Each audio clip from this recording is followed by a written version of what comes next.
The more I speak to the Gen Z for bunch of the stories that I do, the more I see across the board, right, across rural and urban India, that they are just so okay with the fact that the internet is their real life. They are just so okay with sort of having all sorts of monikers of things that happen on the internet having real life implications. Hello and welcome to Your Heart's Content, a show where we try to analyze the parts of content that really matter. We talk to musicians, artists, illustrators, designers, stand-up comics, Folks in the business of content, all in a bid to try and understand this space of content a little better. and how you could benefit from it.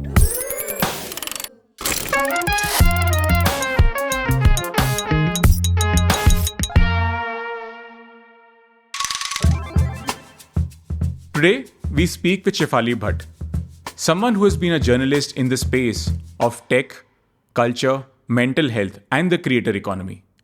Shefali has done wide-ranging stories, from how the realification of weddings is changing how weddings happen in India, to how cuss words are actually coming down in shows on OTT platforms.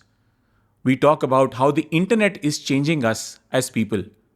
And we also understand how does she go from an idea to a story in a matter of 3 days or sometimes in a matter of 3 months.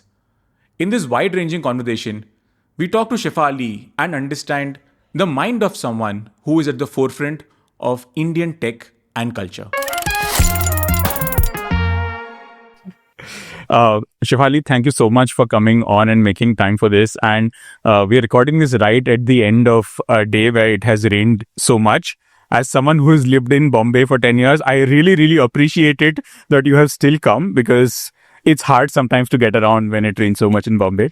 But I want to ask you so much because, you straddle technology, culture, mental health, creator economy, so many things. But before I go there, I want to ask you something, right? That you started out at Economic Times, as a cub reporter. Yeah. You worked there for about 8-9 years. Yeah. Then you moved and now you are back, Yeah. right? I want to ask you about that journey of how all of it sort of happened, and at what point you found this space for yourself, saying that this is the kind of stories, this is the kind of writing I want to do. Talk me through that journey. So I was actually roped into Economic Times for their vertical called Brand Equity, which is their advertising and marketing vertical. And while I was growing up and I was studying to do an MBA, one of my cousins had told me that she finds it very exciting, the world of advertising and how ads are made. And I thought, hey, this is interesting. And then I remember in Chandigarh, in my PG that I was staying in while I was studying to sort of prepare myself for taking the CAT entrance, I saw one of these magazines that sort of spoke about advertising in a very sort of forensic way. And I thought, hey, this is damn interesting. I'd love to kind of be a part of, a space that lets me sort of, write about advertising in that sense. And that kind of paved my way to Brand Equity, and which is how the Economic Times journey started. And I think I was with Brand Equity for about 4.5-5 years. And after that, I realized that, with every subsequent year, I would have this thought of, okay, this year I'm going to focus on this year I'm going to focus on this, larger industry issues. And I think, while I was studying for CAT preparation, I remember one of the mentors at this, the CAT entrance center, I think it was called PT or something in Chandigarh. Colonel Sethi, he had back then told me that, no matter what you do in life, just make sure there is a value add for other people and, people are able to find value out of it. And I think that just stayed with me. And so every time I would choose a story, I would think of, okay, what is the value add that I'm going to give a reader from this? And so, week after week, I would think about issues to write about so that, the industry gets some value out of this, especially the sort of young adlanders who were just entering in advertising at the time. And from there, I think after a while, I realized that I'd covered all the issues and things weren't changing much. So I think I started feeling that there was more of, and I think that also advertising sort of helps you with that because it gives you that exposure, right? You get exposed to different walks of life because these are creative people who have had different kinds of experiences. You are allowed to sort of cover can and you actually get to see a world beyond the Bombay ad land. And I think because digital was also sort of, coming into play at the time, again, you started seeing possibilities that the world holds. And there's this, just like the whole world is your oyster, technically. And I think I slowly started sort of gravitating towards just writing stories that were non-advertising related. So I remember one of the stories I wrote about was the original voice of Siri. And I somehow found her on Twitter, and it was her son, I think, who was running the account. But then, she kind of got on a Skype call with me, and we had like a 50-minute conversation. And it was just so much fun talking to her about what, how she discovered that she was the voice of Siri, and she was a voiceover artist. And, she discovered that, some people writing to her and saying, oh, this seems like this is your voice. And then, the entire conversation that happened with Apple after that, between her and Apple. And that just, again, I think was one of the first few articles that I had done that were not for brand equity. And I think my then boss, Ravi Balakrishnan, who was also very instrumental in my journey as a journalist, and continues to be a terrific friend till date. He also realized that, and he understood that. So at one point when I told him, I think I need to branch out, he was actually very supportive and said that, why don't you look at Sunday 80? Because, you get to sort of stay within the organization and you get to sort of write about different things. And then, Bodhisattva Ganguly, who was, then the editor of the Economic Times, was again very sort of encouraging and said that, yeah, please do that. And next thing I knew, I was writing about stevia farming in India and how people are exporting stevia from the US and God knows where all, but you actually get a lot cheaper, stevia within the country. And, farmers are actually producing stevia in India, and we barely knew about it because there was not marketing. It wasn't marketed enough at the time. And then next thing I knew, I was writing about smart voice speakers and how Indian sort of, startups were working to make, our sort of versions of Siri and Alexa at the time. I don't know what happened with that, but, so it just, I think when I was given that chance to sort of explore the world, I just went hammer and tongs and I started exploring the world. What era was this? I mean, what era was this? This is peak Twitter era. Peak Twitter. Okay, so peak Twitter again. So are you saying peak quality Twitter or peak engagement with Twitter? No, this is the good Twitter era. Oh, so 2010. So this mid actually like 2016, 17. Okay. I mean, Twitter hadn't lost its charm even then. I think it just went downhill after 2018, 19, I would say. So the last few years of good Twitter era that we got to see is the time that I actually started sort of shifting. And that was the time that I even started sharing my stories on social media, Until then I was very old school about it, thinking that I'm not going to share my work, let people discover it on their own and say nice things to you, and then you graciously accept those nice things. It's taken me so long to even retweet the praise that you get and, the quote tweets to kind of repost that. I've just taken a while to be okay with sort of validation. Yeah, and sort of being okay with the coming across as humble bragging. Yeah. So that's pretty much how I landed into the world of tech and culture, because once I started writing for the Sunday 80 magazine, I realized that most of the stories that I was doing ended up inadvertently being at the intersection of technology and culture. And then I remember, my somebody who then, eventually did become my boss for a brief while, Samidha, who heads the tech vertical at ET, startup and tech vertical. So she had said that, you should mention it in your bio that, you're like an internet culture reporter, and make it just clearer as to what you do. So I think a lot of people sort of had contributed on their way to, me becoming the sort of, the journalist that one sort of then finds certain labels attached to at this point. And so when she said that, and I remember her also saying, be my Taylor Lorenz, write some stuff for me. Oh, wow. And I remember at that time, I was like, okay, who is this person? And then I remember looking up Taylor Lorenz, realizing that that I follow her already, just wasn't sort of familiar with the byline. And I mean, now, Taylor is a wonderful sort of hype woman, and I can call her a friend as well. I think she's hyped me a lot and my stories a lot in the last few years, and she's very generous like that. I think a lot of journalists could sort of take notes from her. But so I think there were other people who noticed that there was sort of something peculiar about all of these stories that I was writing, and then they suggested that I actually start talking about the fact that this is what I write about. And then the current bio that I have, which says that I basically write about how the internet is changing the way we live our lives, and how our changing ways transform companies or corporates. That is something that came about while repetitively talking about the kind of work that I do on Lunch Club during the pandemic. Because I would end up speaking to a lot of people across the world. I would specifically choose like sort of different geographies and, end up talking to people from different walks of life. And and everybody was kind of holed up inside their houses throughout the world during that time, right?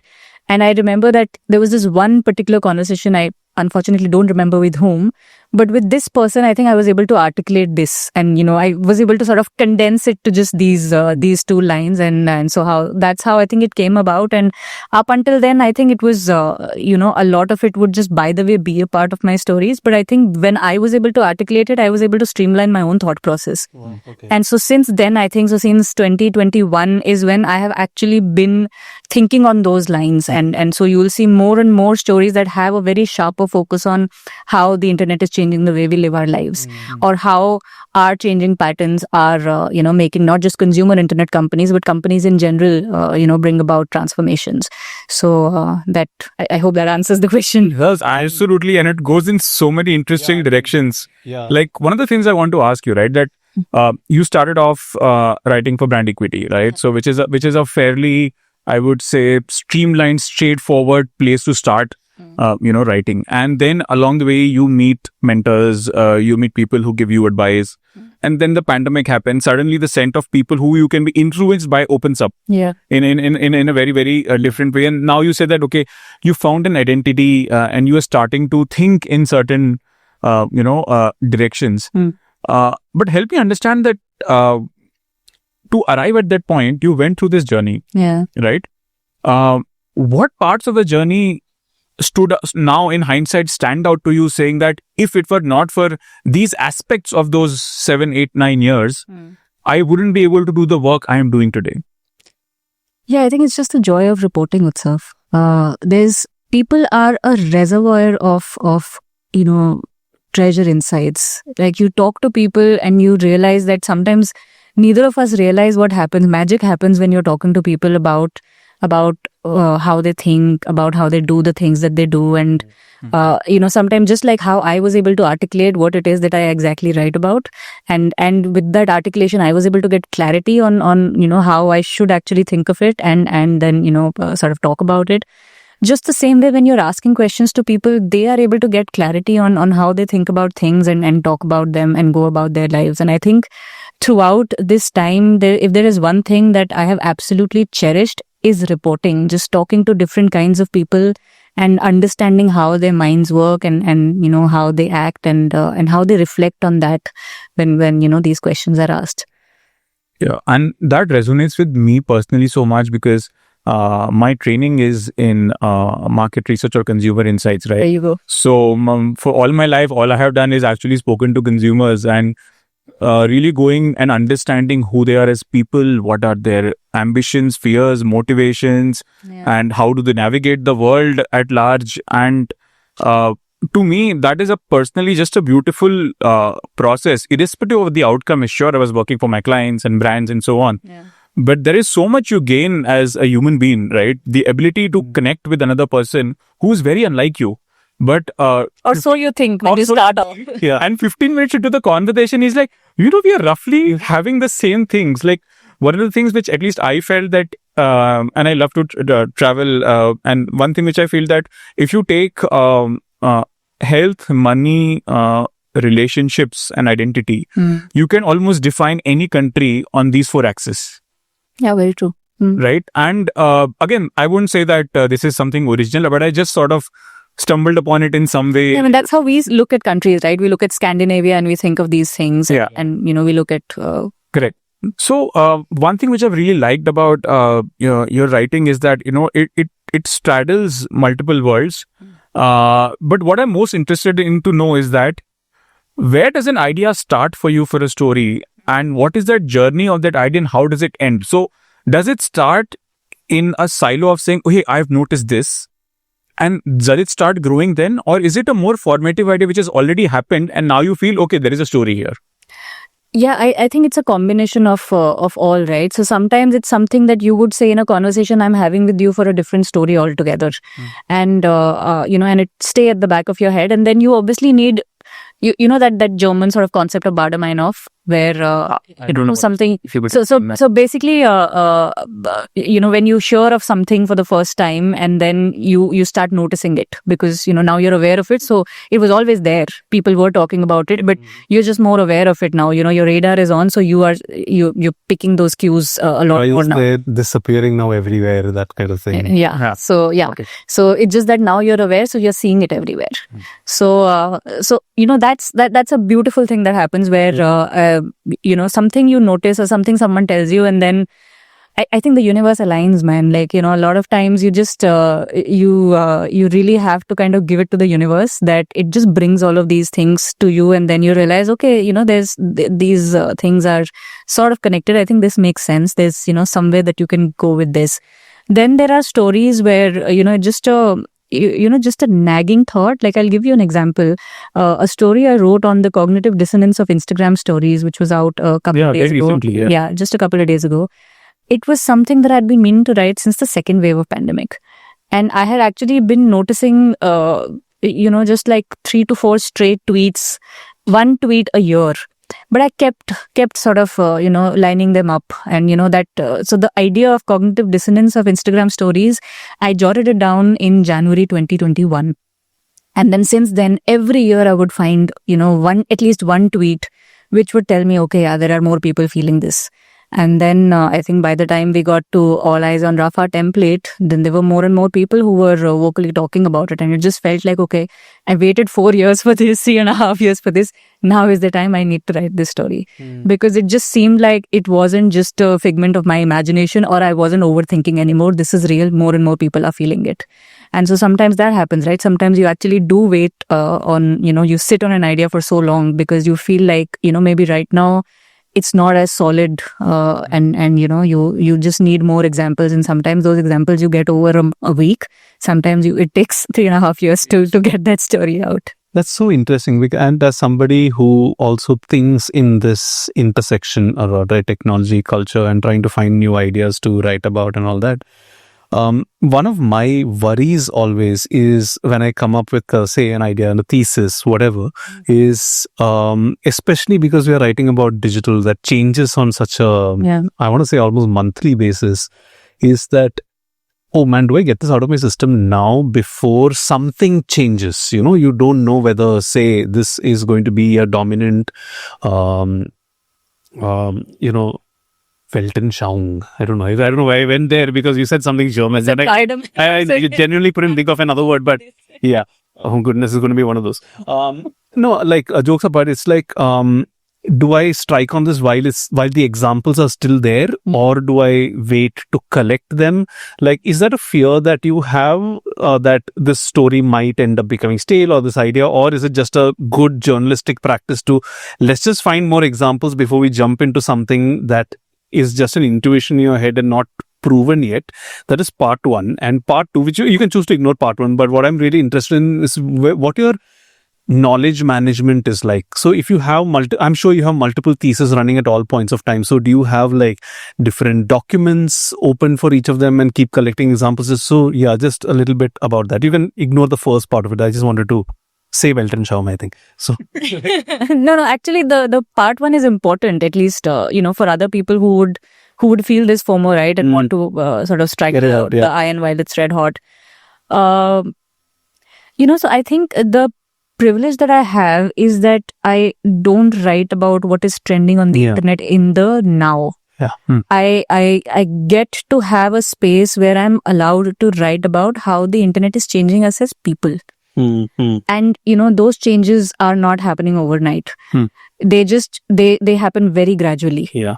And so I think I am able to sort of then take a step back and say, okay, let me see how this is panning out. How this thesis is almost tested by time. Yeah, because you also then, so again, to cite an example, last year I'd written this story about how autocorrect and auto-completion, basically text auto-completion, how that is impacting our language skills and, both, for writing and how now that we've become like an audio economy and, how that is basically wiring us to actually get the pronunciations right, but we don't remember the spellings. And for something like that, you need like a few years for that, for that trend of audio to simmer and for autocorrect and auto-completion to become something that's become a part of people's lives. And I'm not in a prediction business, basically. I'm in the business of telling people this is how your world is changing or has changed already. And so you need some time to kind of observe these things. You need some time also so that, like I remember there was some data I could use in that story from Quillbot where they had over the past couple of years, they had seen the words that are most misspelled that they correct. There were words like because, manager. Okay. These were the most misspelled words, that they noticed that their, sort of AI was correcting for people. And then I spoke to, a professor in a college who said that, there's some basic words like vehicle that kids get wrong when they're spelling. And it almost seems like, they're writing it thinking that autocorrect is going to correct it for them without realizing that they're not typing, they're writing and, only they can correct it. And you need some time to have gone by for these people to have seen that change over the years and to then say that, the spelling skills of our kids are progressively going down. And so it's both a matter of, sort of having carved that space for you that allows you to actually wait for some time.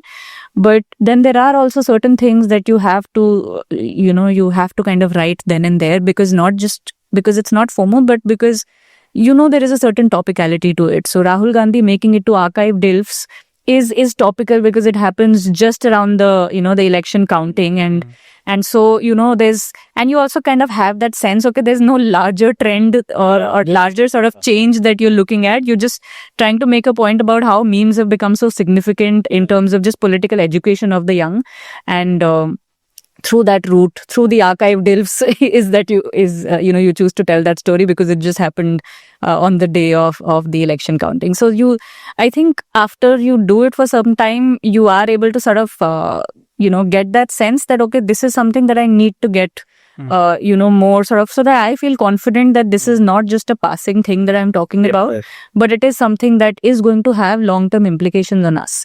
And then it feels enriching both to you and then even for the reader, they get to sort of take back something which they feel is more permanent, right? The value that you the value add spoken about. Exactly. Yeah. So the value add is that much more pukta, as they say.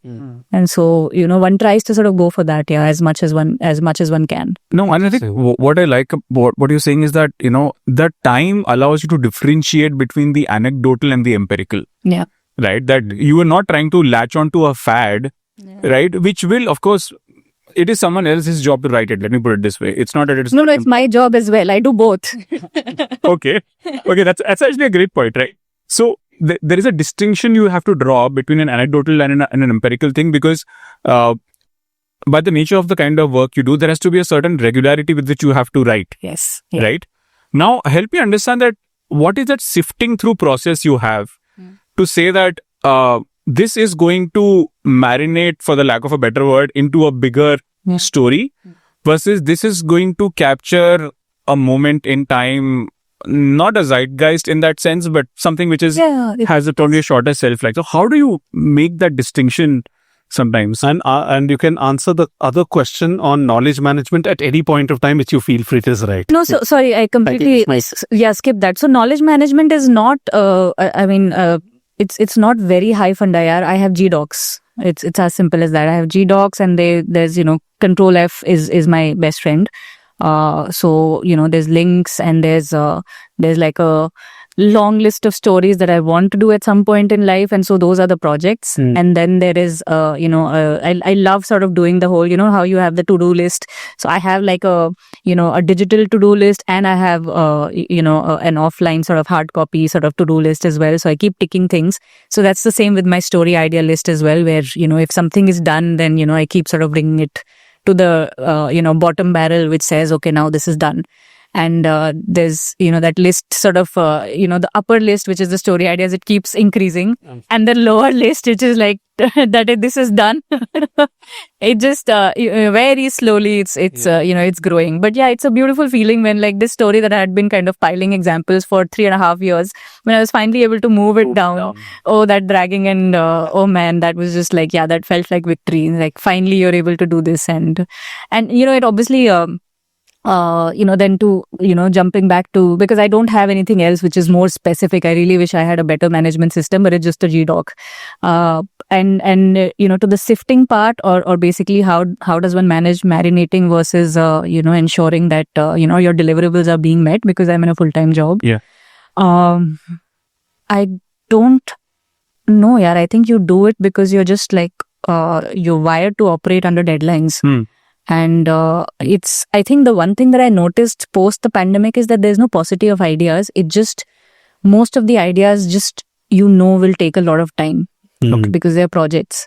And so you are also constantly thinking of what is it that is of value and meaningful, but also would not take up 2 to 3 weeks or months of your time. Like, there was this one story I had done, which my friend Balram Vishwakarma, who's, one of the moderators of Andheri West shit posting. So, very casually in some conversation, he said, you've noticed how the cuss words are going down, on OTT platforms. And I said, what rubbish. And he's like, no, the self-censorship is happening. And it just stayed with me. And I said, you know what? I'm going to try and see this. And I don't know what got into me. I, spent the next 3 to 4 months watching a lot of these shows that were notorious for using cuss words. And I got like I'm also very old school like that. I got like a notepad and pen, and I started making tally marks and, sort of like qualitative. Literally how content analysis is done in the most traditional statistical. So very old school. I made a lot of common right? Literally doing tally marks, and then I'm making these pointers underneath for every episode. If there is like something where I notice that, okay, here it's a woman who has used a cuss word after a very long time and she's got agency. Wow. And, things like that are happening around the same time. And I realized, 8 out of 10 shows, this happened. Cuss words were going down. Subsequent seasons, they were going down, and drastically. And I was like, A, Balram, you're right. B, like, wow, this is actually happening. And, so that story took 4 months. Yeah. So I hope you had fun doing that, though. I had a lot of fun doing that, Chuck. I remember, it just, I watched a show like Mirzapur, which I would have otherwise never watched. And I found, at least the first 2 seasons I thought were a lot of fun. And I only watched it because of that.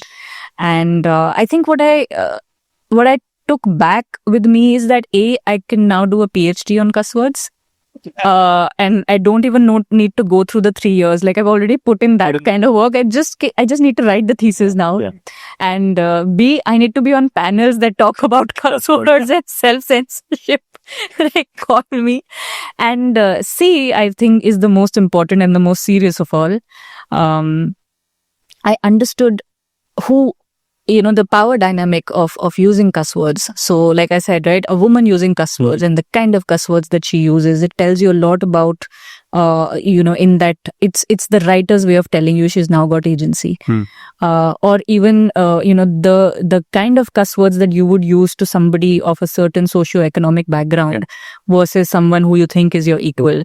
That tells you a lot about, whether the character is casteist or classist. And there's just so much of that sort of nuance that I was picking up. And I'm also someone who basically would not use cuss words up until, I think, October 2018, until the Me Too movement happened. And after that, I just needed to exhale. And I think that shift happened for me. But, I just love how, I started noticing as I went through this analysis that I also need a separate column for when has the cuss word been used as an exhale, and when is it actually used to abuse someone. And then you realize that in 80% of these shows, 80% of these cuss words were used as an exhale. And they were not used as a gali, but as an expression of, frustration, annoyance, and So it wasn't an act of aggression. It wasn't. It was just a part of, like I said, it was just an exclamation mark but expanded. And that just tells you something about language itself, right? And how that has kind of evolved, and how people think that a particular story's language, is to be depicted. And I thought this entire discourse around using cuss words and how OTT means cuss words, I think that needed to have that relook, and it was important to mention that point. Through that story, I was trying to also make that point that, the way we see cuss words is probably, requires a relook, because 80% of these are just exhales. So that was like 4 months. And then there are most often the stories that one does, you don't get more than a week on those stories. And then, I have actually been blessed, more often than not with editors who have understood that certain stories require more time than the others. And I think they've also understood that when, a story is taking longer than expected, then, sometimes they would only tell you, there is just something that I've noticed which is happening on Twitter right now. And somehow, the readership really appreciates, that you decode these things for them. And I've seen how that gets appreciated. So I don't think the now is not important. It's just that, I'm glad that I get to do both now and long-term change stories.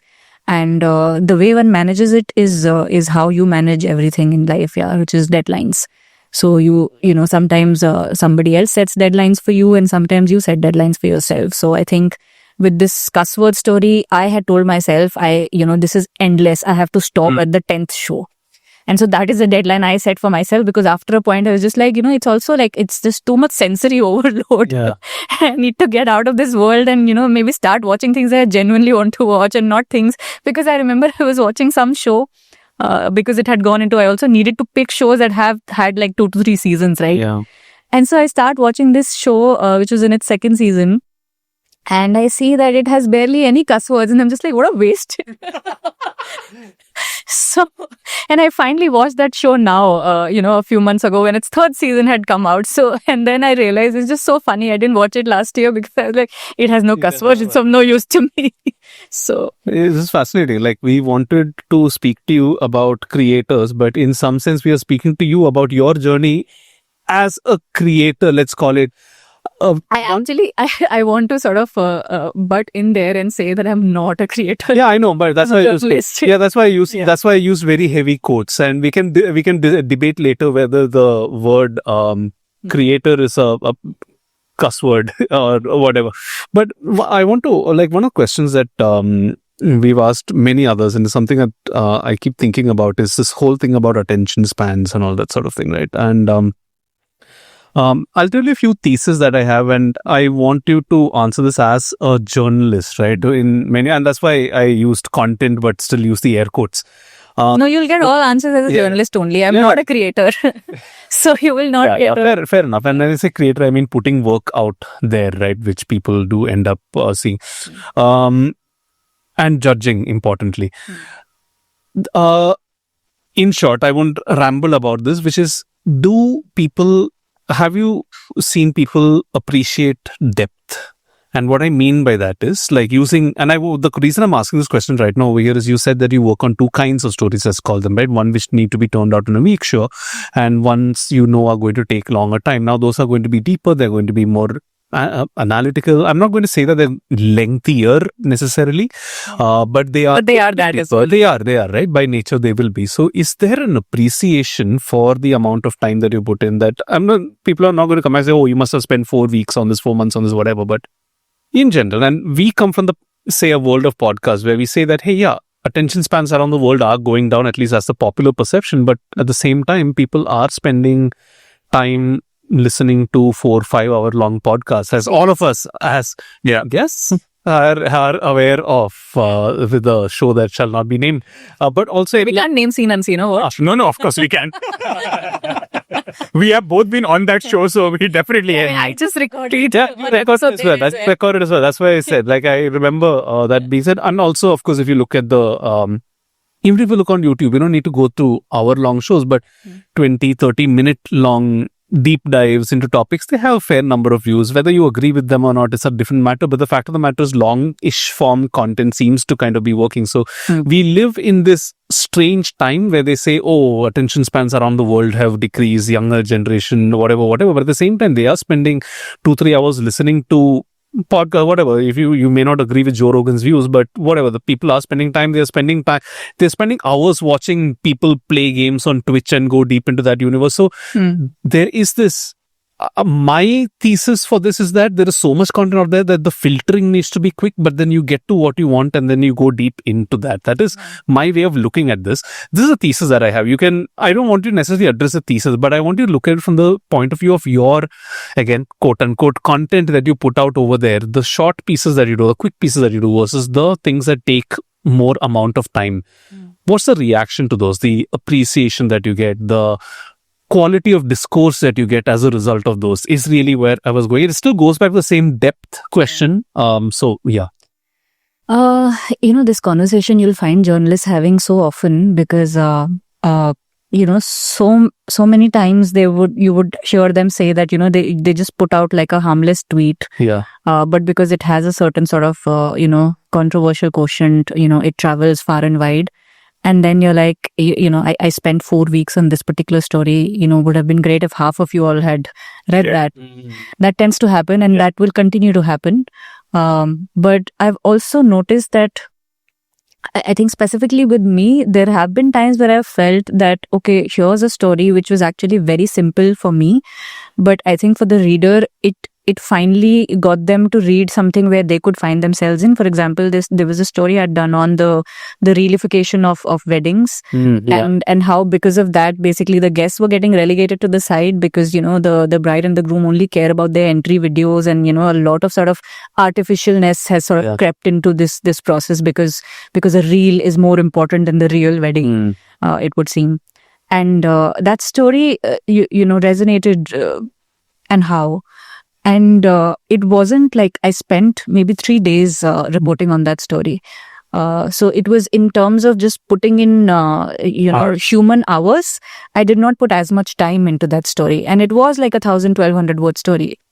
But, then I've also noticed that, I've done stories that are 1,800 word long.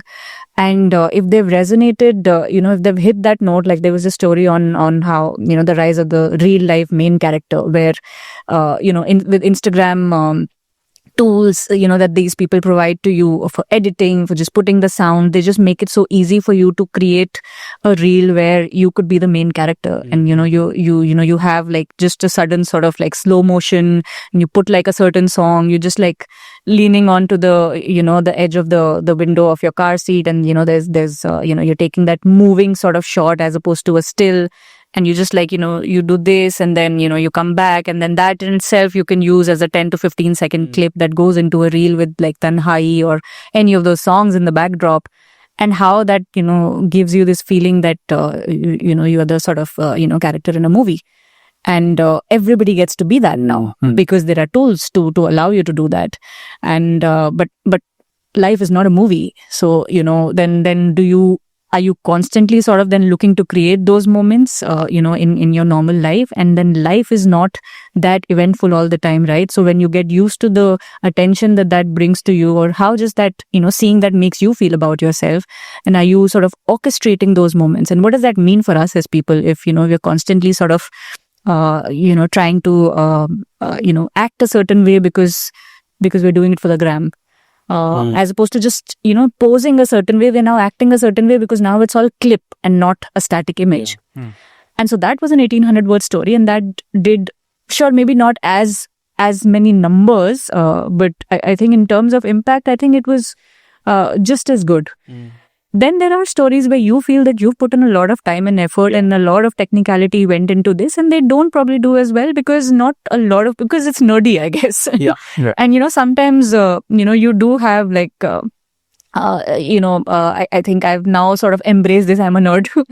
So I do sometimes have these nerdy ideas where I feel like, okay, I hope somebody else will also feel about this as much as I do. I've done this story on licensing issues and how because of licensing, we are not able to watch a lot of stuff. But, the world is such now with the internet that it gives you this false sense that, everything is like, if you accessible, like if you can subscribe to it, you can access it. But it's actually not that simple because licensing, geo licensing issues and a lot of that basically, and it's also hard to keep track of these things. Like this movie Hanuman, which is a Telugu movie, it was released in 4 different languages across 4 different OTT platforms.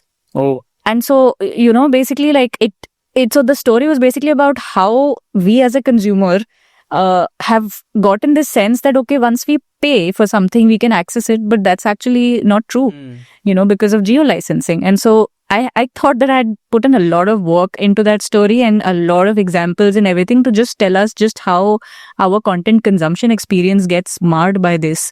But I mean, sure, it got numbers, like decent numbers. Beyond a point, you also stop caring about that. But I felt like I was hoping for more people to say, oh my God, this resonates. But that didn't happen. And but then you get like, the stray person who will just message you saying, my God, the research that you did into this. And then you feel like, okay, somebody saw this. So that happens. I think it just got to do with, there are some stories that would be nerdy. But at the same time, I think, it would invoke the nerd in everyone around you. Yeah. And then there are some that just miss that. So I think it's just, sometimes it's just that. Sometimes there are stories where okay, I know this is going to work. And it still doesn't. And sometimes you're just like, okay, I think, this has potential. And then it just snowballs into something really big. Yeah. You just... I don't think I don't think you can actually predict it to to the very last sort of I'm sure even the the Bollywood box office sort of trade analysts have given up on that. So like, who am I to actually say that I've got it down pat to the accurate this one. So I guess it's a mixed bag. There are times when a very short story really works. There are times when you genuinely have put in that amount of work into a story and it does bring you the kind of reader feedback that you hoped it would. And then that, sort of is a more fulfilling journey than the other. Just the process of reporting itself is very fulfilling. Being able to get a story out after spending all of that time on it, that itself is extremely fulfilling. And I think reader feedback obviously is, is like the bonus, but then, that bonus is 40% of your journey. So The process itself is the reward in that sense, right? The process is not the only reward, but right. Thankfully the process is extremely rewarding. Sure, there are times where, in a lot of places I'm not sure if it is as rewarding, but for me at least, the process of reporting is just extremely gratifying. And so, that is the time that I'm actually the happiest, when I'm reporting. So it feels bad. I wouldn't lie. Sometimes it feels bad when you know that the story, has a lot in it to offer and it's not reaching that audience perhaps, also because of paywalls and everything, right? So I think that also kind of, becomes an obstruction. But, somehow you feel that because you're also able to find good work every now and then, right? So if it's good work, it may not always have a lot of takers. A lot of the movies that you and I value, may not be like mainstream popular movies that would have done hardcore box office, collection. But it's something that means to you, right? So I think, there's some stories that are just like that. So my hypothesis there, and this is basically just my experience of running a very niche travel podcast, is that the stories which reflect the insight other people have realized will travel far in terms of people like, yeah, I know what she's saying. I know, I agree with her. Yeah. Versus Been there. Versus the stories which make me think will not travel far, but will make me endear myself to the creator a lot more. Because I'm like, this person is making me think, which is why I want to come back to her work. Yeah, you could be right. And I actually saw this just with this cognitive dissonance story where most of the comments that I got were people saying, I've seen this and, thank you for actually putting it into words. This was happening and I'm glad to know I'm not the only one who was feeling this. And so, it's the whole been there and, thank you for sort of validating the fact that I'm not the only one and this is actually a thing and we are actually going towards this downfall. Then, just a week prior to that, I had done this story on search and how, the way search has evolved, and because of recommendation engine making search easier for us. So, you go on any of your food or grocery ordering apps and you get the top 3 restaurants that you've ordered from in the past. And then within that, if you click, you'll get the top 3 dishes that you've ordered in the past. Like, do you just want to do this? Or like on a grocery app, you'd see that this is, if you've bought Surf, this is the brand that you bought previously, and that's at the top. And you end up sort of like not scrolling down. You end up sort of not making the decision, but letting the app make that decision for you. And where does that end? So I think with that story, I really wanted people to think, what are we doing? It starts with this, but like, how much are we going to be okay with machines making decisions for us? And then where does this end? And what does that mean for us as sentient beings? And, I remember when I would ask this question of everyone that I had spoken to, the different sort of reactions that I would get from some. Like, I remember one who was like, yeah, I mean, it saves time. I don't mind it. I'm just thinking about what to order 5% of the time, 95% of the time, whatever is in the top recommendation. I don't have to think about it and, do decision making. I let it do it. And I'm just like, and what do you do with all that time that is saved? That Charlie in the Chocolate Factory meme of like, tell me, what did you do with that time you saved by writing K instead of OK? And he's like, maybe I watch reels.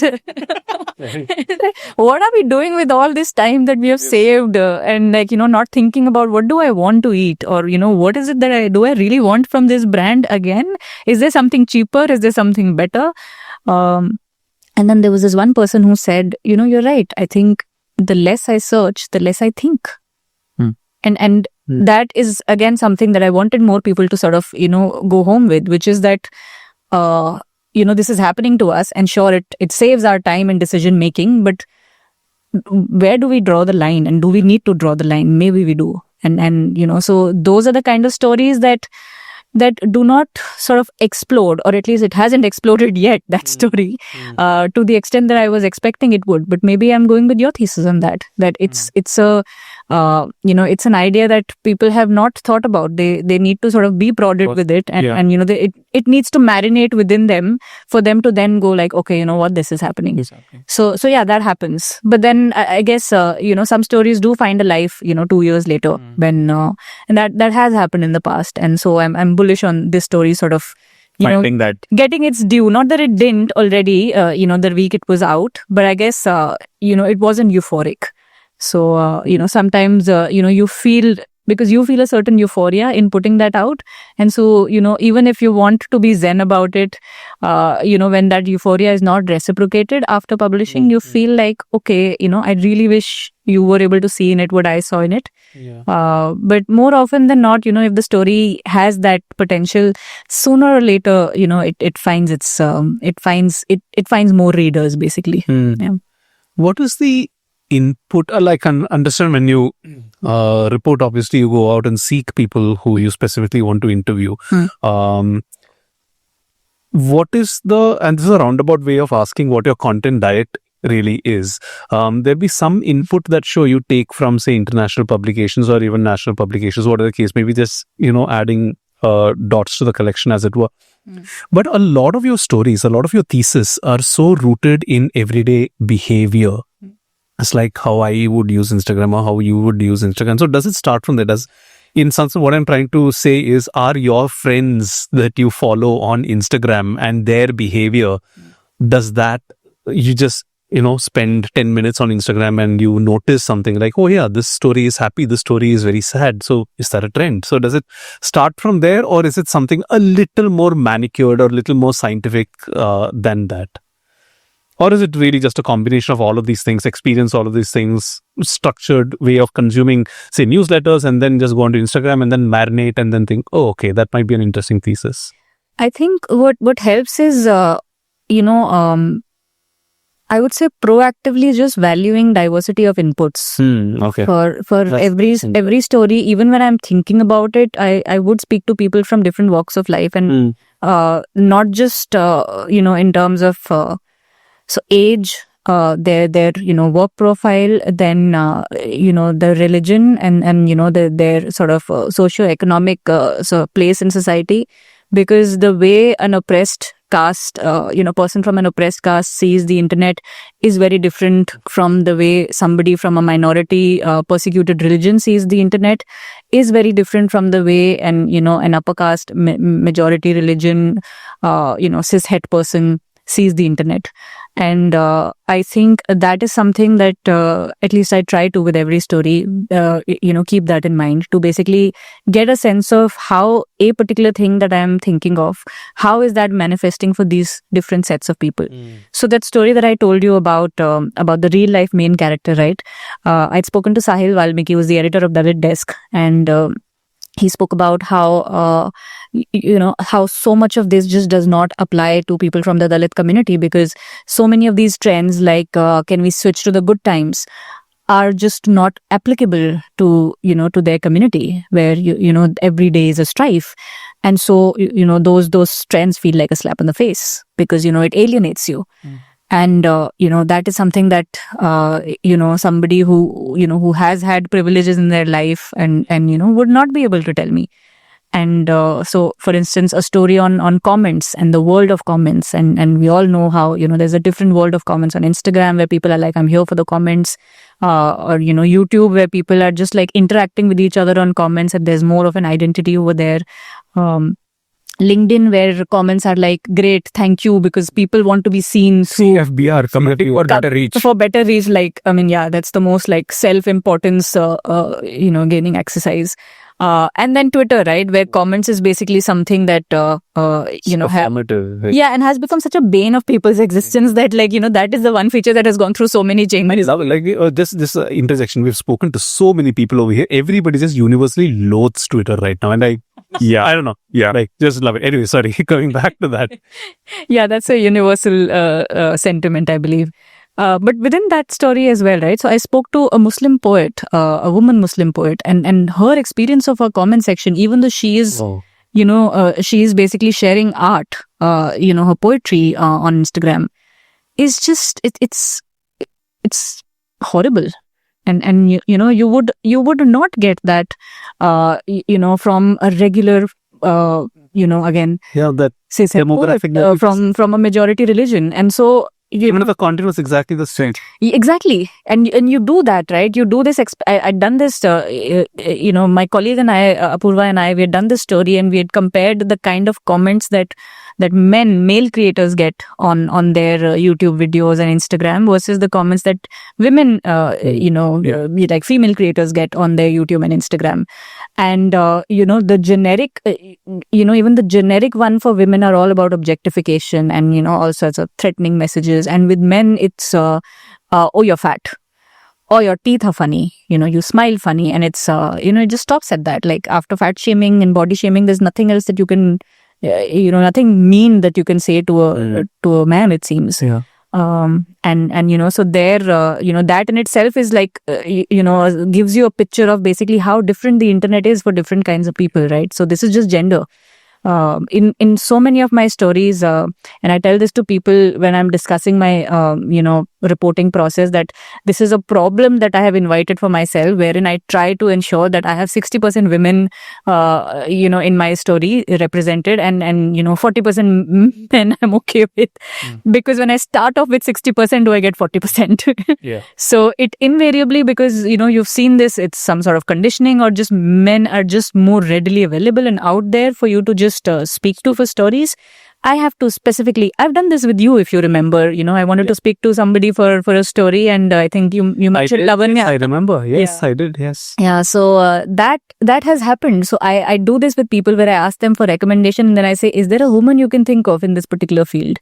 And, sometimes I've asked women this question for certain fields, and they're like, what? Can't think of a single woman. And so many times, that's why some of the stories take so much longer, because I just can't find the sources that you want. That I can't find women voices in stories. And I think the one thing that I feel very strongly about is, basically representation of these voices, because I know that, it might seem like a bit extra, but I know that the stories become richer when you actually put in that extra effort to get these diverse, POVs. And so if I go with 60%, will I be able to get 40%? And, so that, that is also something that does tend to happen. And it, I don't know why I was telling you about this. What was the question? The question was completely different, which by the way, like, I absolutely love the answer. So I actually wanted to separate out the people who you speak to from a reporting point of view from the sources that give you your original thesis or insight. Let's call it that. You actually answered the reporting part of it beautifully. So we don't need to ask that. So The sourcing part. the sourcing part of it, yeah. Like, The sourcing part is actually it's a combination of everything. It could just be, you know, the three of us talking about something right now, and you know, something, something, or you know, people who are sitting here in the room may say something, and you know, you just like I think it helps sometimes if you're not zoned out. yeah. So your radar has to be on. Yeah, and I don't think I do it Consciously. you know, consciously, but I think there are some things that just stick out, right? So even if you are zoned out, you're just like I remember I'd done the story on 0.5x, you know, phone setting, where like, you know, a lot of people, especially in the younger generation, were putting the 0.5x setting every time they were clicking pictures because, you know, that setting sort of like, you know, makes you look taller and leaner. Oh, okay. And it started with iPhones, and now, you know, Androids also have a 0.6x setting. And, you know, the world around that basically, and how Instagram, you know, on iPhones had in, you know, sort of so included that feature for people. And it happened because, you know, I was out with certain friends, and, you know, they were getting, you know, we were all getting clicked, and one of them said, 0.5x mile. And I'm just like, what was that? What is that? Yeah. And then when they told me what it is, and I'm just like, I'm so writing about it. It was just the most fascinating thing that I'd heard in that entire week, I think. And it's just like, my God, this is really happening. And then they also said, you know, there's a way for you to be able to tell. Then this one person said, you know, you can tell by looking at the angle and everything. Okay, this is a 0.5x photo. Wow. Yeah. So. And what I really sort of, you know, a couple of things which you spoke about, right? Like, for example, one of the best ways to understand Indian society is to understand the word Aukat. It has caste, it has class, it has religion, it has gender, all baked into it, but you have to be a desi to understand what it really means. Yeah.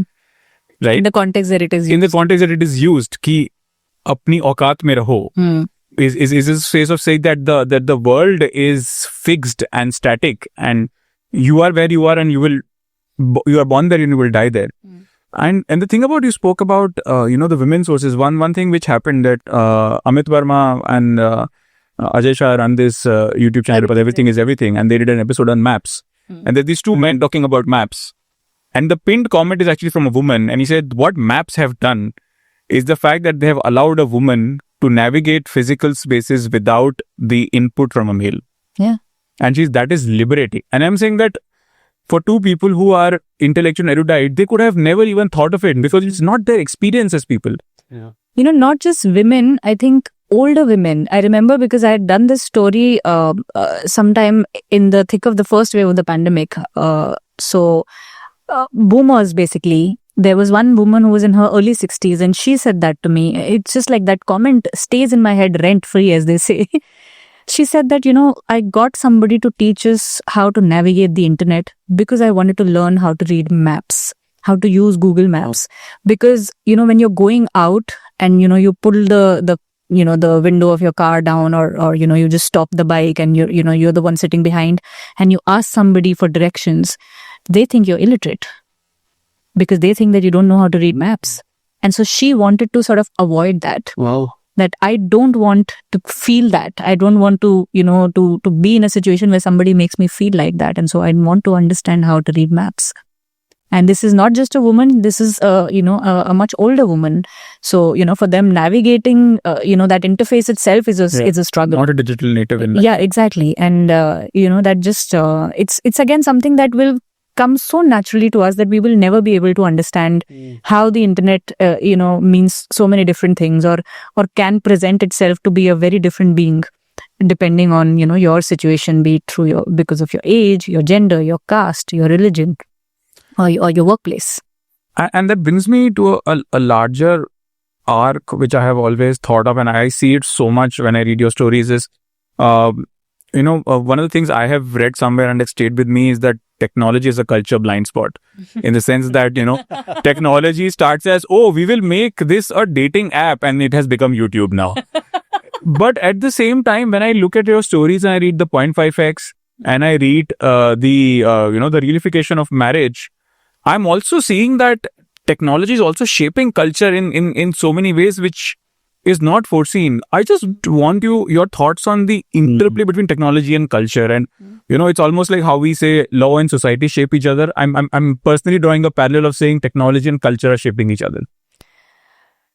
Yeah, you could say that, right? Because now you see politicians using moe moe in a setting where you would not expect moe moe to be featured. Or a judge using moe moe in a hearing. Wow. Yeah. That happened as well. A judge told a lawyer, "Aapka to moe moe ho gaya." Wow. So yeah, they're both actually. I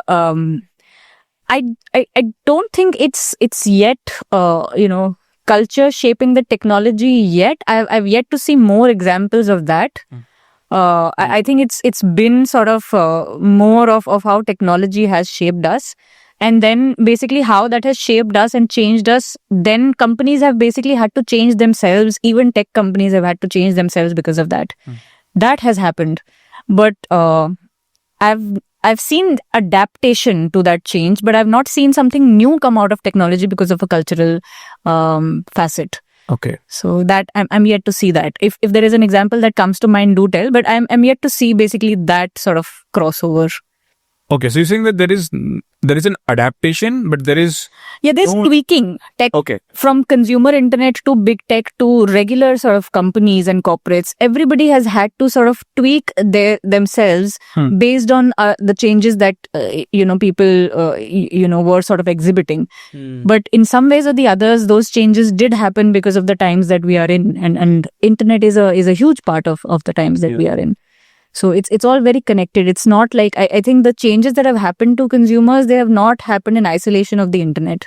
The internet is a big part of most of those changes. Yeah. And therefore it's not like a standalone, human sort of behavioral change that has kind of led to, a new technology sort of coming up. That I'm yet to see. You spoke of Taylor Lawrence, right, earlier. So I'm assuming you've read then Extremely Online. One of the thesis that she has over there, it's not a thesis really, it's something that's a common observation throughout, is how users at many points of time have shaped platforms. And she goes to the extent of saying saved platforms also, right? Many, often, always male founders had an idea. They started it with something in mind. And it was usually users who figured out, okay, this is what we can use this technology for, which is very different from how the technology or platform was initially envisaged, be it how Facebook was used, be it how Twitter was used for a whole number of reasons, ranging from Arab Spring to Me Too to everything in the middle. Yeah. To even blogs and how that was co-opted by mommy bloggers back in the day. In fact, the book starts with the example of mommy bloggers being the first internet subculture in many ways. They were the OGs, right? Yeah. And I found that to be very interesting. And I know it's a very small counter to what you said, which is Twitter finally had to listen to people who wanted the RT button and all that, and finally sort of incorporated those features. So I'm not even using that as a counter, but I think the larger point to that might be, I think tech platforms have tried to do the reverse, where a culture has shifted. Can we create something now for that? But it's just not found scale enough for them to invest in it, if that makes sense. There are a couple of examples I can think of. One very notable example that comes to my mind, which of course Taylor also writes about in her book, is when Twitch was a thing, and it was initially meant just for people to live stream themselves. Gamers co-opted it, rescued it, again gave it a reason to exist, and Amazon said we want that and threw $1 billion at it. So that's one example I can think of. There might be others, but most of them I guess are just trends that maybe had enough raison d'etre for a platform to exist, but there was no business model in it anymore. Like if you look at the history, and we are all of the same internet generation, we look back fondly on the graveyard of things that we wish were still around, like Google Reader and all those kind of things. Google Reader is the poster child for, but for that Google Circles. Huh?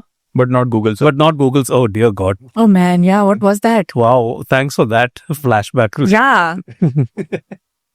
I did not need. Yeah. Wow. Anyway. Yeah. But yeah, maybe, I mean, But that's also not new tech, right? It's not. new It's tech. not response. It's basically damage control that all of them have done in some ways, like Twitter, yeah. Instagram. It basically, really is. It's not a new. It's salvaging it's things. salvaging It's and- realizing the impact or the snowballing effect of your platform and its reach, and then realizing, okay, we may need to have certain elements included Yeah. that might make a hell site. The other way of looking at it perhaps is when a subculture emerges, and there's always been kind of like a platform that wanted to leverage on it. Maybe they haven't been able to, for whatever reason, maybe, there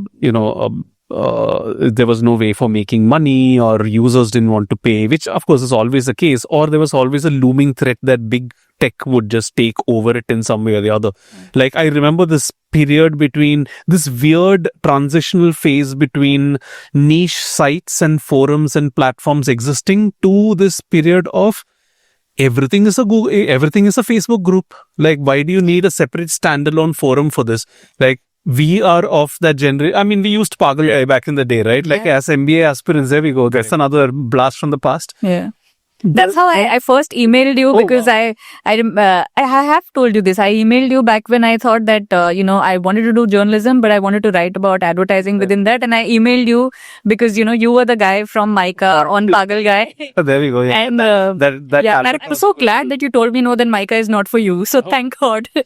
oh yeah, Otherwise, this discussion would have been on market research. yeah. Yeah, Because I am also from Micah, and it is absolutely not the place to do what you are doing. Exactly. So then I'm just, so this conversation may or may not have happened entirely if I had gone to the my point I'm making is I mean, Silicon Valley is always on the lookout for, okay, what subculture is there, or what platform can be created. Maybe not with the ambition of making it very big, but maybe big tech will buy it over. Maybe there's no revenue model in it. Maybe, or maybe it's just a form of evolution. For example, one thing that I have seen both in my personal and professional lives is some brand or company or whatever the case may be, wanting to start a community, and a lot of them are for the right reasons, not to, here's another platform for us to make money, except if you have the best intention to create a great experience and all that on a website, you still need to go where the users are. You still need to host it somewhere. So then by default, all your communities end up happening on a platform like a Facebook for a very long period of time. So I curate and have been running a music sharing community for a very long time. It started off as a hashtag on Twitter a long time back, and it evolved into a WhatsApp/Telegram group, and now there's a thriving discussion community as well as part of that. Now, every platform was imperfect. There's some way or the other. WhatsApp for the longest period of time, we didn't want to do it because, numbers are public, etc., and all that sort of thing. We thought of all of those kind of things, and finally it's gone to a place where thankfully WhatsApp has communities, so at least we can do the sharing. Now, anyway, that is another thing. For a long time, we thought, okay, maybe Discord is the ideal place for this, because we also wanted a place where we could play music as well and all that sort of thing. And there was no perfect platform for any of this together. Discord seemed perfect. Like, all the tech bros were like, yeah, man, Discord is the place to be. And yes, to some extent it was, except you still have to draw in people from elsewhere. So ultimately, the problem that many brands, creators, and say curators, I suppose might be a word for what we were doing, is you kind of need to go where people are hanging out, because for that shift to happen, either the idea needs to be so compelling, or you need a crap ton of money to effect that change. I don't know. I don't know if that's a summarization or solution of everything that we were debating over the last 10 minutes. But yeah, that's a way of looking at all of this, because all of these platform shifts, can we go here? Is there a new app for this? That, like, all the big apps that, or rather, all the apps that had their moment in the sun over the last few years, here's looking at you, Clubhouse, came because of one of these two reasons, right? There was a oh wow, this is great, this is a new trend, everyone's going to do this. Or there was a What was Nawal's Twitter called? He had this audio, the air chat. Air chat. air chat. Yeah. Yeah, That happened. That happened. Earlier this year. yeah, but that went nowhere from what I remember. Exactly. Yeah, that's big. I see either the insight has to be so brilliant or the need has to be so brilliant that people organically on their own go, which I guess is getting more and more difficult these days. Also, because here is another personal feeling that I have is that I don't think there will be another social media platform because users don't want one. I think there is a saturation now. Yeah, and I really The hope golden Big Tech era- Bros would get that hint. The golden by now. era of social media. So I will go to the extent of saying the only true social media platform that still exists out there is LinkedIn. And the banality of LinkedIn is actually its best feature. But anyway, that's a discussion. That's an interesting point actually. I would say that, a lot of social media platforms have now become content platforms. So where social media is really happening is in your DMs. Is in the DMs. Because your Instagram group DMs or your WhatsApp group DMs is where like a lot of the chatter is happening. And then you've got react Gs, the reaction emoji there. And, you've got to reply to this specific thing. So that allows you to basically have that interplay of comments and reactions and, all sorts of engagement. That everything that you actually had on a Facebook at one point is now happening on an Instagram DM group or your WhatsApp group. 100%. It's getting more difficult to answer the question, what is social media, right? Sometimes I had to teach a class on social media and I asked, what do you think social media is? Yeah. Right? And then you get these weird kind of answers. And I ask, okay, if it's and the ideal first answer is always, it's a platform where people can come together to communicate. Then I say, is WhatsApp social media? Because You can do that on WhatsApp. it's literally what you do. And then like, but no, creator, this thing, that thing, something like, and then I ask, okay, who is Instagram's competition? And then the first mind is immediately go to say a TikTok or Snapchat or whatever the equivalent may be. I'm like, okay, if you ask anyone in an ad industry, in the advertising industry, they are looking at where do they put their dollars or rupees, right? Yeah. For them, the competition, and nobody in the ad industry, except of course those who are stuck making those reels for brands that never end up going anywhere. That's another story. They're for them, Instagram's competition is Google search or the display network. So who is Google's competition? And if if Instagram... Google search is losing its money on a lot of other search. That is also one part of the story. And at the same time, everybody's running after creators. So now, are we say and so a lot of the Google search money is actually now going on Instagram, Amazon. At the end of this entire thing, basically where I do is Instagram is the middle and all of these are its competition, ranging from Google search all the way to Netflix, all the way to movies, to this. So like, what is social media these days? It's extremely amorphous. To define what this term kind of... Spotify is turning into like, there was a piece very recently about how they are including these, and they've always had social features. Like, you can see what somebody else is sort of listening to and you obviously like playlists. They've just included comments for the podcast, but they could do a lot more to turn it into a social... absolutely. But ultimately, I think it goes back to folks in Silicon Valley thinking a little too highly of themselves. Is the users don't necessarily want more social. In fact, I think we are at a very interesting time right now where there is this very healthy dissociation from social media in many ways. I'm sure you're... But that's like our urban, sort of, it's a very urban view. Of course. It's for people like us, Of course, 100%. I am hopeful that just like what happens in the West trickles down to Indian urban and then trickles down everywhere else, I am hopeful that at least the message that, okay, too much time on social media is probably not a good thing. I am hopeful that it will trickle down. But again, I'm not a reporter, so I can afford to be at least that little bit optimistic. The second thing, which is kind of related in the sense Silicon Valley and big tech, whatever it is, keeps throwing things at us, keeps throwing content at us. And one thing that has never changed, not since 2010, not since 1990, but ever since the world is around, is that there are only 24 hours in a day. So ultimately, like, it almost comes back to what is worthy of your time, right? Like, do you really want to spend that much time? And despite all the format changes and all that sort of thing, like, I always go back to that. Really, like, that's how I end the sessions. Like, I start by giving people an existential question about what social media is, and like, you can do all of these things, but remember, there are only 24 hours in a day. And if you create a new Instagram account, congratulations, you're actually competition for everybody else right now. Yeah. This is competition for, whatever, like Barack Obama's new podcast, whatever the case may be. It's in weird ecosystem that we live in. I don't know, like there is no question over there. I don't want you to double click on any of them, but in Amit Verma's words. But I just feel like there are these fundamental things that don't change, which I feel is going to be our salvation out of this, whatever digital mess that we find ourselves in right now. Yeah, but it will take a while. It'll take a while. I think because there are only, for again, it's PLUs. When I speak to them, I realize that amongst people like us, you would find that a lot of them, do not have notifications on for anything except say WhatsApp and email. We can afford. Yeah, we have that, right? Yeah. And also because we are also people who get a lot of notifications. Then there are people who are just sort of, discovering, the internet. And then there's basically the 150 crore janta of this country that basically is yet to create their account on Instagram and make a reel and then see that first cycle of virality and go through that cycle. For us, we have, the three of us we've seen the analog generation and that time we have seen analog lives and we are able to sort of see what this is because we've seen better times. There's no doubt that those were better times, right?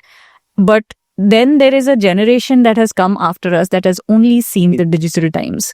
And that is their life. And the more I speak to the Gen Z for a bunch of the stories that I do, the more I see across the board, right, across rural and urban India, that they are just so okay with the fact that the internet is their real life. They are just so okay with sort of having all sorts of monikers of things that happen on the internet having real life implications. And we don't have that, right? We don't have like Chuck.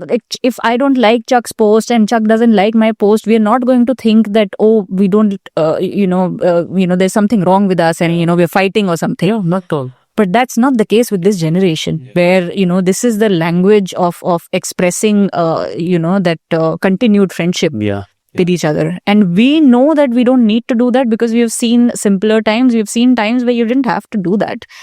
I feel thankful for that. And we have very hopeful to that. Like, bloody thankful for that. And this is a generation that is not like that. And again, there are obviously exceptions in the generation. Obviously the socio-economic background that you come from determines, and the kind of people in your circle that are there, that also determines a lot of your behavior. But largely, this is a generation, and the generations to come are going to basically, read the cues from their notifications to determine what their real life relations look like. That's a terrible place to be in. And therefore, for them to be able to get out of it when everybody else in their world is on the internet. And, even if it's a Finsta, they're sharing things not on call. Like I remember, some 10 years ago, I used to have these 5 speed dials, and every time something, big happened, good, bad, ugly, I would call those 5 speed dials. And, now it may have, gone to basically these 3 to 4 to 5 people who get like a boarded landed message from me every time I'm traveling. Or again, if I'm on a holiday, then these 4 to 5 people would just get pictures because I avoid putting a lot of pictures in public. So for us, because we've seen that, we've been able to maintain that, but on a different, our platform our means of that communication has kind of changed from phone to, just sort of broadcasting to these 5 people. But we're still doing that. But here's a generation that believes in sort of broadcasting first and, has gotten sort of used to that. And for them to actually, then they don't know what analog life was like for them to even, there's no reference point for them. And even, for us, like this is something that and this is how Story Ideas come about, by the way. There's just something I've been thinking about for so long, which is the movies that we were able to watch when we had TVs in our houses and the one TV in the house was there and not different screens. And so you'll have a Sujata screening, you'll have, a Bawarchi screening, these are the kind of movies that you will not see on our smart TVs in our households anymore. And because they're different screens, so everybody's watching what they want to watch. And so these generations have not seen what those movies are like. They probably have heard the songs from these movies because they get trending on TikTok and then eventually on Instagram. So the songs they are privy to. But some of these movies that we were able to have access to, they'll probably never have access to. You know, I wonder how many of these, people have actually, unless they are cinephiles, have gone back and watched, why am I just thinking Sujata? A Sholay, an Aparajita, just like, and what have you. These are the kind of movies we could watch to actually see what those times were like before we were born. For these people, those reference points are just not going to be there because they have access to so much of the new stuff that, there's hardly ever going to be, unless there's an impetus and, you're actually studying it, they're not going to watch, an Upkar. Yeah. And we were able to see what lives of people before us were like. For these generations, that's not going to be the case. So again, TLDR, for them to be able to realize that your real life is what's more valuable, it's going to be a long while. Yeah. And one thing, like how I think of it is that we were used to narrowcasting our life. They are used to broadcasting their life. And the difference is narrowcasting in the content world is equivalent to doing a long form podcast where you actually go deep. Broadcasting is the equivalent of being on radio where you need to appeal to the masses. The moment you start appealing to the mass in a broadcast format, you have to bring down whatever you are saying, feeling, experiencing to a common denominator. Right? And that actually takes away from being who you are as your authentic self. You are constantly modifying yourself to suit to a certain broadcast, which you did not need to do earlier. And Utsav, I think it's also so much harder now when there are just so many reference points. For us, I was just talking to somebody earlier today and I mentioned reference points, Yeah, cultural reference points. I said Purani Jeans or something and I just started singing Purani Jeans. And this person also gets it, even though we speak different first languages, we're from different cities and, had a very different sort of childhood and upbringing and everything. And yet, the moment I said Purani Jeans, this person thought of the song and I started humming that song as well. For this generation and now, somebody likes The Bear, somebody has seen Mirzapur, somebody's fragmentation, right? And that fragmentation has been happening since, I don't know, the times of the Sony Walkman. Yeah, so how do you even become mainstream in this environment, right? Where a lot of people also want to feel that, okay, this is very massy, so I don't want to. That is the thing, right? When something becomes too popular, there are certain set of people who are like, I'm not going to watch it because it's too popular and too mainstream for me. So, those are the struggles of these times. It's going to be a while before people start realizing what's the value of their time. That's the thing that you started off with. So that question is very important. You're absolutely right. But for people to get to that stage where they actively start asking that off of themselves, it's going to take a while for a lot of people of the younger generation to get there. Hopeful that it will happen. And to be honest, so I have actually, there is just so much to track on just how the lesser mortal, which is the bare bones internet, how that is still changing us. Forget.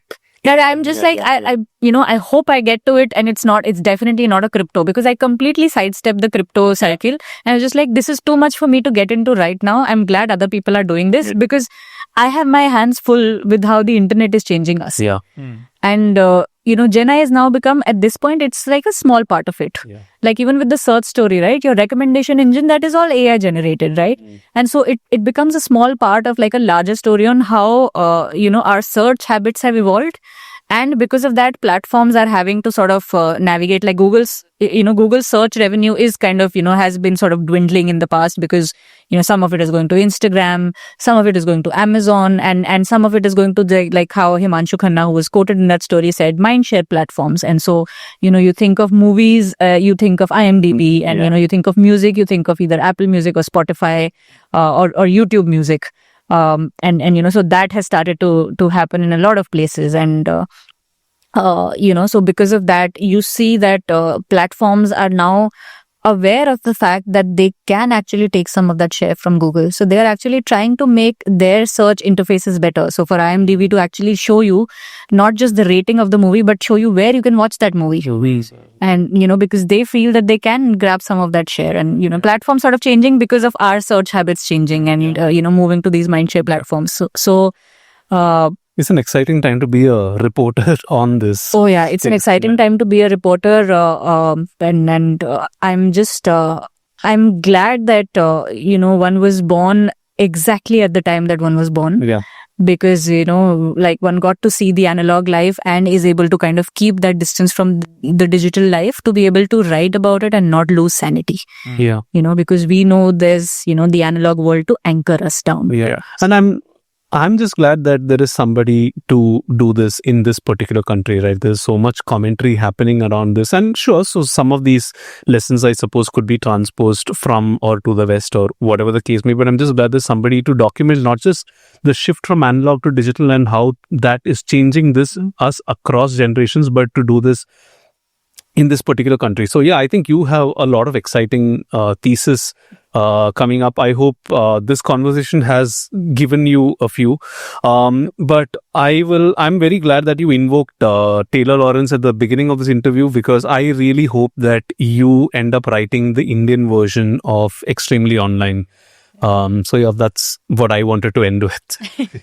Yeah, I mean, sure, when the time is right, I guess. I like how I like for her, it's like, okay, one more thing to add rather than, oh no, that's too daunting a task for me. So, I think Amit has to be credited for this quite a bit. I think he's opened me up to the idea of, I was actually very averse to it. And then because of, our sort of, daily and weekly deliverables. But then he said that, you're never going to find the time where you're just doing this. Absolutely. Yep. So I'm open to it now, and so if publishers or agents, it's bottom enough again. Amit telling you, then us telling you. So yeah. So I'm not averse to writing a book, and maybe again, as long as it has value add for readers and it makes people think. And with some people, it makes people think that I've been there, and with some, I'd really like for it to also evoke the feeling of, oh, I didn't think about this. So let's hope. Let's hope. At some point I have a book out. No, but thank you so much for making time. What I really enjoyed out of this entire conversation, this is my test, which I do sometimes with people I meet, is I tell them that Netflix puts it in their PPT that our competition is sleep. Yeah. And the people who are horrified by it, I'm like, you are my kind of people. Because I don't think it is cool. It is horrifying that Netflix thinks that we should steal people's sleep, and that is a good thing for a whole generation of I love people. sleep. I think sleep is a beautiful thing, and one should not take supplements for it. It's also a story I've written about. These are all good, very good takeaways. Yeah. Any young budding creator. Sleep is a good thing. It's a great. One of the best things in the world. Just next to hope. Oh. I was going to say, so never die. I was going to say water. So, okay. So, hope, water and sleep. So, there you go. Yeah, there we go. The average age of risk is definitely 30. Thank you, Shefali. Thank you, Shefali, so much for being great. Thank you so much, Chuck and Utsav, for having me here. I really enjoyed talking to you.